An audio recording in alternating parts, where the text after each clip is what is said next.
Welcome to another behind-the-scenes look at the Anachroschism, where we talk to the players and see what they thought about the last session and the last few episodes of the show and what their characters were thinking, what moments stuck out for them, all that jazz.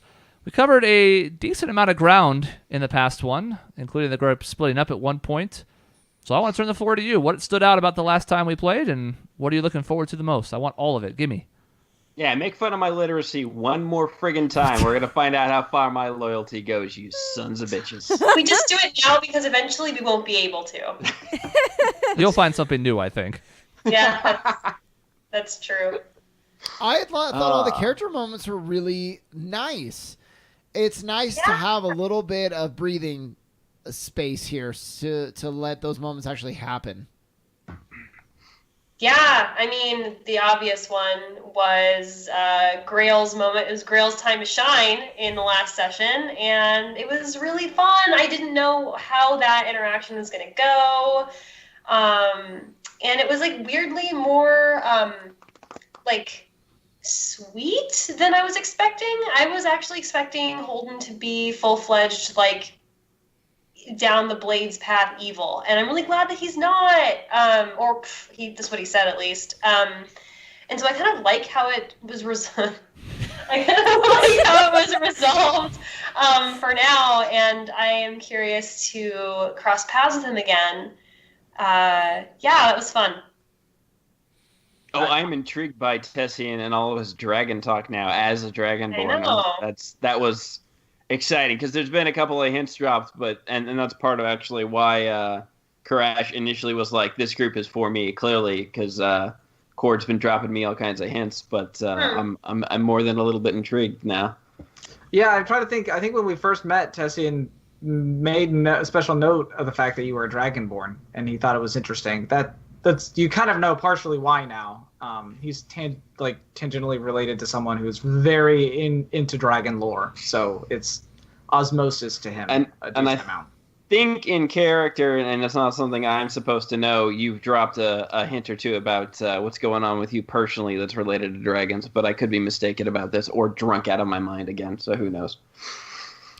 Yeah, well, it was a novel / book heavy episode. And I thought that was appropriate because I feel like there's a lot of like complication, like subtext and interesting layered things happening. Us wanting to find out about the criminal, we weren't doing that because we were like justice. We had our own motives. I know Tessian still has things he's not telling the group, so that's an added layer there. The shard moving in on my goddamn thing, like my thing of teaching Karash how to read, and the shard's like, you know what? I want that now. I thought it was all like really. I love that kind of stuff.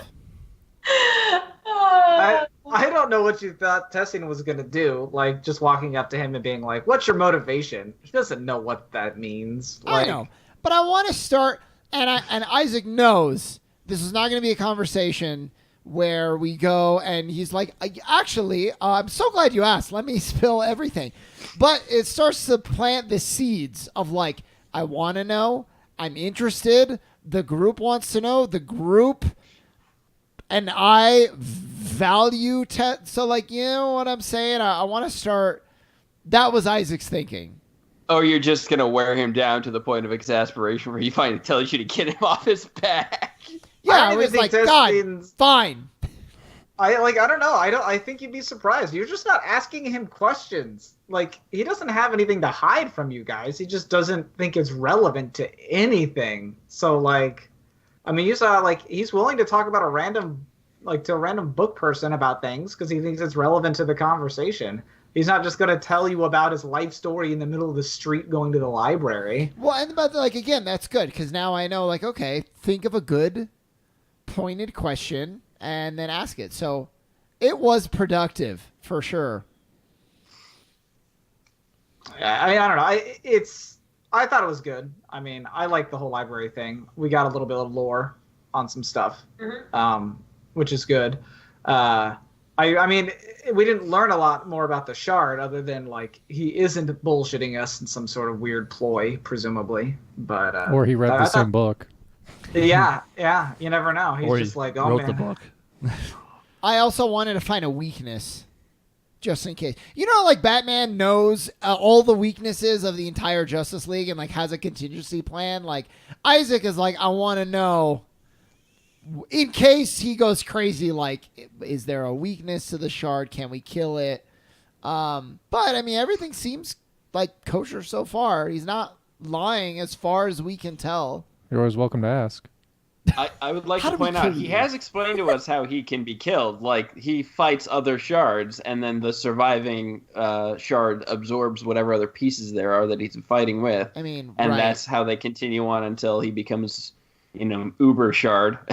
Yeah, but I wanted to know, like, if you touch him with this frequency of metal, he burns. Like, that's what I'm talking about.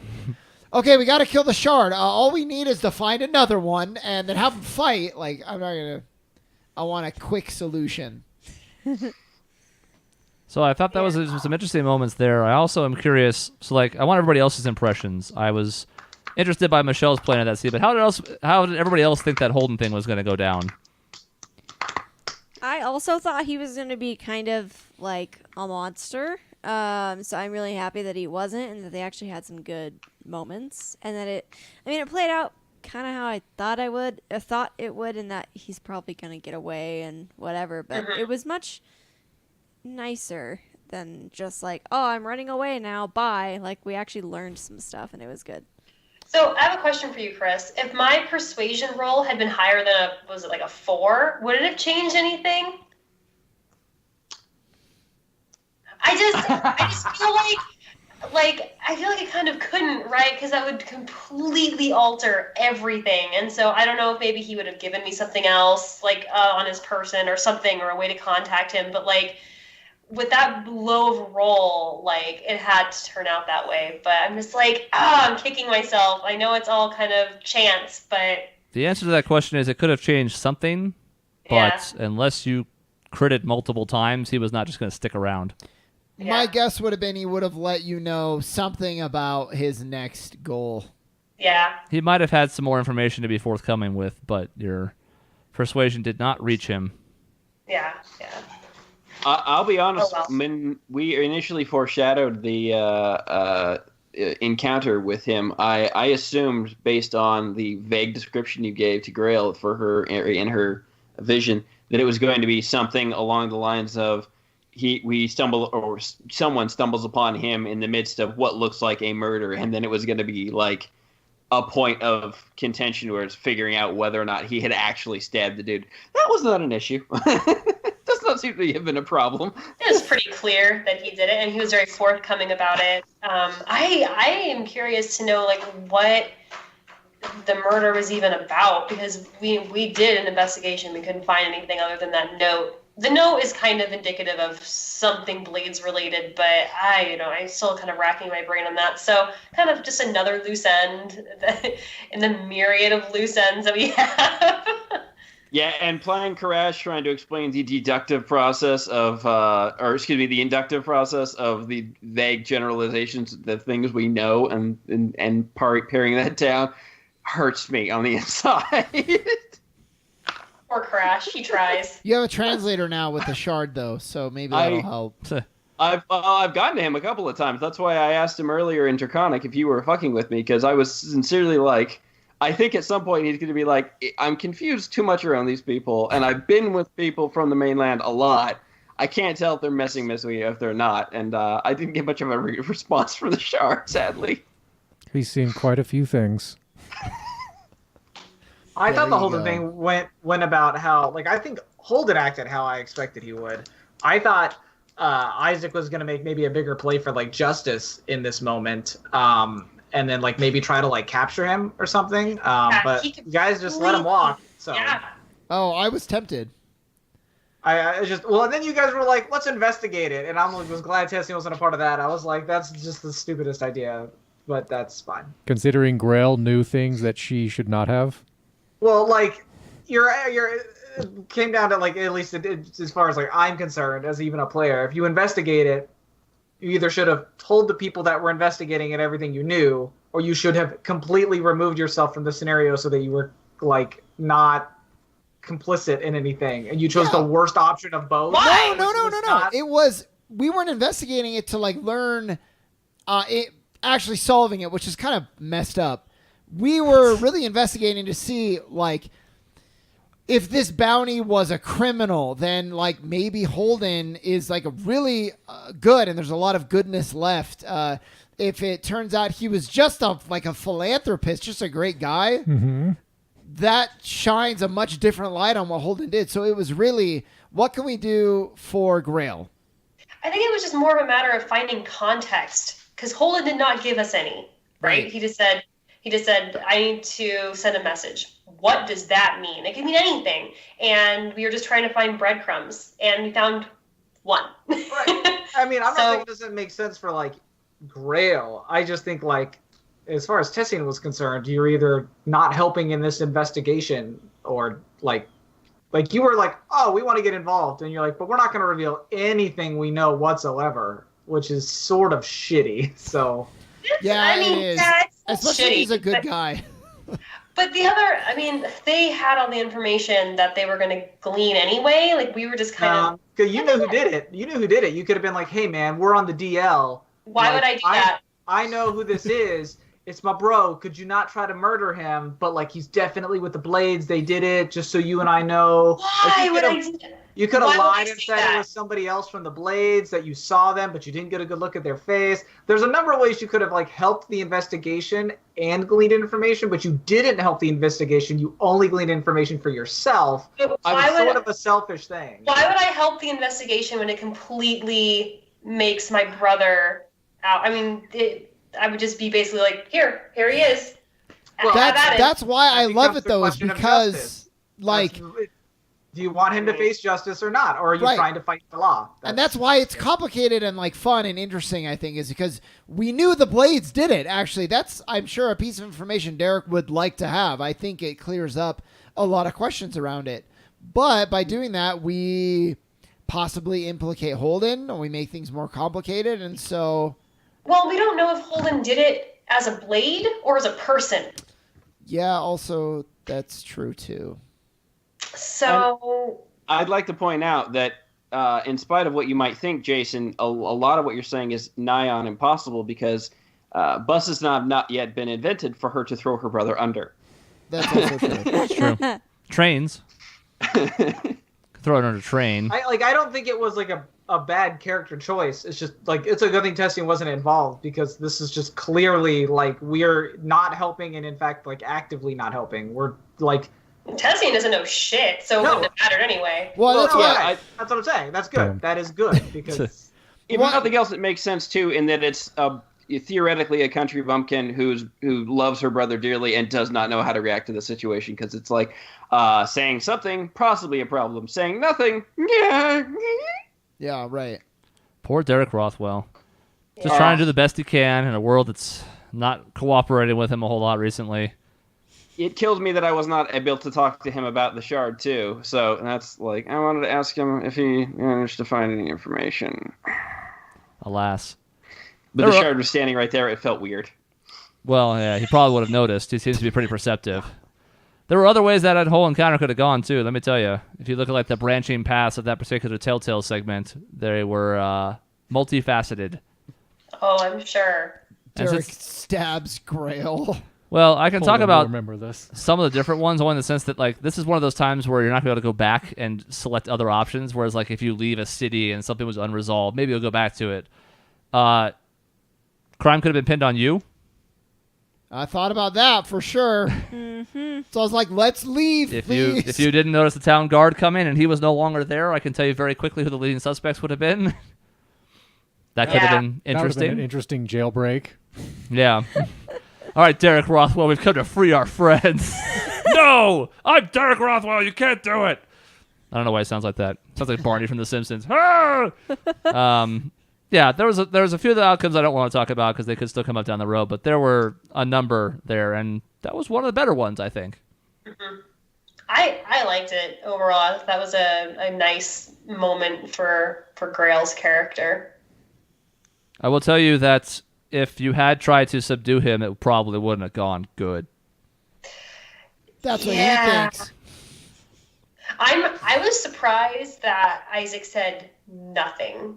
Zero. It was just silence. Like, that was cool. I actually liked that. I felt like there was, like, he was letting me have that moment, and he had some restraint, and that was exciting. He wanted to. I'm not saying me. Like, he was a little conflicted. This is clearly a murderer, like, bounty, whatever. And I also had the thought of, like, well, let's get him, like, I don't know, break his fucking leg. I don't care. Get him to stay with us, and then we go from there. But he's like, no, I gotta let Grail take the lead. That's the other thing, is that he said something about it. I mean, he was like a bounty hunter essentially, and he was just like, I do this all the time, and so I assumed that his mark was a bounty. It wasn't, or at least not officially.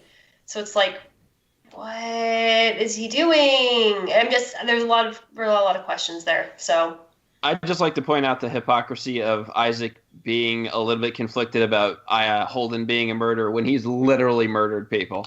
Well, and that was the other part. Conflicted because he also kind of related to some of them, and he let on as much. Like, well, maybe you deserved it. Like, it was interesting. I found more of myself in Holden than I was expecting. Yeah. So that's Harnstead in the rearview mirror, unless there's something else about Harnstead you guys wanted to talk about, but covered most of what we got to in that episode. I thought it was a good episode for Lena, too, who is really embracing the role of leader, also in just like, I am the spokesperson, so we go to a new place, I'm talking. I'm saying hello, goodbye, thank you, here's who we are, here's where we're going. Like, it was great. The hesitation is lessening, for sure. Yay. Yeah, I like it too. So More assertive. Yeah. So this is a difficult question to answer because you don't know Lycidian like I do, but what are you most looking forward to, whether it's Lycidian or just a story thread or a character arc or whatever? Temple of Cord! Yeah, that would be cool. That was a cool thing that you introduced that I didn't know about. There is a Temple to Cord there. I'm looking forward to Tessian and Karash's ties to Lycidian. I think that is interesting. I have virtually none. I've been to the city, but I've never even visited the temple before. Well, you were talking about the docks, and you were talking about the temple. I've been to the docks. That's it. Yeah. I've never been to the temple ever, because every time I've been there, it's way too much of a journey to just try and wander in for a couple hours, just to go visit. So, and plus, Karash's understanding of his religion is that he doesn't really give a crap about any of that anyway, because why would he? He has a direct conduit to God. So right. I am interested in meeting up with that engineer that Dunas was talking about and seeing if we can get some leads on Sophia, because that's the whole point. And I'm like, is there even a chance in hell we're going to find this girl? Like, I am really curious to see how that's going to play out. Yeah, as far as like me, I mean, I guess and Tessin to some degree, I'm looking forward to us getting together and having a chat. That's something that Tessin wants to do because he doesn't want to do it in the middle of the streets, but he wants to do it with everyone present. And honestly, getting out of here, either resolving this thing with the girl or giving up, one way or the other. He's sort of like, let's go. It's just Lie City, and it's a big place. I'm pretty sure he's been here before. But like, it's not like he's lived here or anything. So he's just.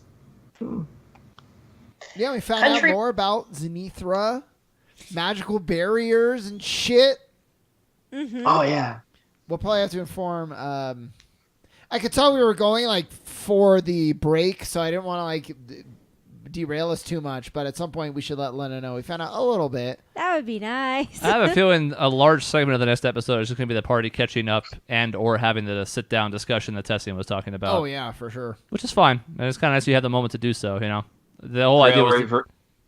Grail revealing her dark betrayal of all of us. Yeah. Oh, yeah, there's that shit. Yeah. Mm-hmm. Yep. There's that, too. My brother's a murderer, and I support him. Lincoln, are you disappointed coming into this? You had an idea. You kind of knew what you were getting into. You've seen the past episodes. But, like, at the amount of talking and character stuff that is happening. No, not really. Okay. If my character was more of a talkative person, it'd be more engaged, too. But for a lot of the conversation, he just doesn't care. This is unfortunately like the antithesis of our 4th edition campaign, where it was like super combat heavy, and unfortunately some of the moments in between were only there, especially when I inserted them. The campaign itself was pretty dry on character interaction. Well, this is the hard swerve to the other side, which is fine, but it's different for sure. It's a lot of fun.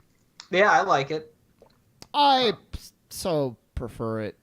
Like, we go for like 5 hours or so recording. Like, I don't think I could do 5 hours of like, this is a fight. You're fighting black puddings. That was part of why I got burned out on 4th so quickly, is just because I was like constantly fighting and just so many things to remember, and I'm much more like happy with this. Just talking and character stuff. It's good. Well, thank goodness you picked a character class that doesn't ever get complicated. It's true. Druid or Bard are the two probably hardest to play. Yeah, full caster with shape shifting, multiple shapes to keep track of, and We've made it a pretty manageable experience, though. You don't have the entire spell bank at your disposal, though you could, but it's better to kind of pick a select few that you really go to and then maybe swap out some of the other ones down the road here. Mm-hmm. So, alrighty, well, that's the end of this particular look behind the curtain. Coming up, we have Lycidian and all that entails, although, like we talked about in the last behind the scenes, they're not going to be exploring every like nook and cranny of the town, because that would be a awful thing for me, to be perfectly honest. Just awful. I hope the end of the episode sort of described how big this place is, but when they talked about needle in a haystack, they were overselling it. The haystack is the size of Earth, and the needle is a needle because they're small. I don't know. Anyways, oh, by the way, one last thing. Everybody will be level 5 when we resume next time. Oh, snap. Yay. So we have a couple of weeks off, I think. We'll have to talk about that actually off air. But we have a vacation coming up, some other stuff where we're not going to record for a bit. The episodes will keep rolling out once they've started airing. But they'll have time to go over. And level 5 is one of the bigger ones, in my opinion. A lot of different classes get a lot of different things at their disposal. Some extra attacks are in there. Some character archetypes are in there. So level 5 is going to give them some options. The Shard, unfortunately, is already level 5, but he got to use that in a fight once. So, you know. Welcome to my level. Yeah, get on my level. So when they return, we'll kind of give a brief overview on air of what people have picked as far as like just the generic stuff. And if they have any cool new abilities and spells, we'll let them drop them on us when they're a surprise. So that's the end of this. Thank you for watching. More episodes are still to come, and we'll see you next time on the Anachroschism. Bye.